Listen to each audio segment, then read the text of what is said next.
रेजा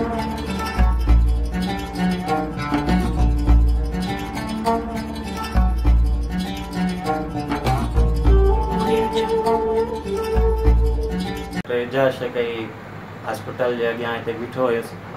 तो हिते ॿ हथियारबंद आया मूंखे हमलो कयनि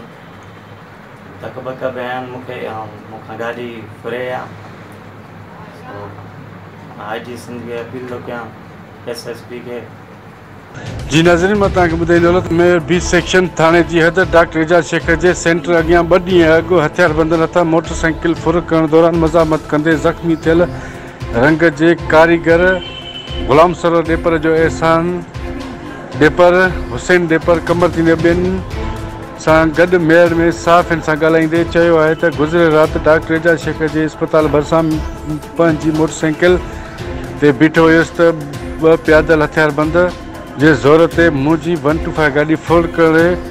जी कोशिशि कई जंहिं ते मां मज़ामत कई जंहिं दौरान हथियारबंदनि मूंखे ज़ख़्मी करे गाॾी फुर करे फ़रार थी विया। हिन चयो त मां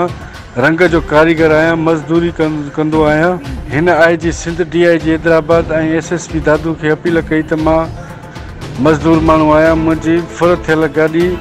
वापसि कराई ॾिनी वञे जवाबदारनि खे गिरफ़्तार करे सख़्तु सज़ा ॾिनी मूंसां इंसाफ़ कयो वञे। यादि रहे त गुज़िरियल 2 ॾींहंनि खां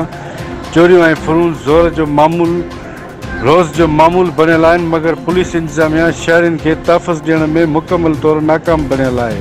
कैमरामैन दीदार मैसर सां गॾु रिपोर्टर अब्दुल वहीद मैसर सोच TV न्यूज़ मेयर।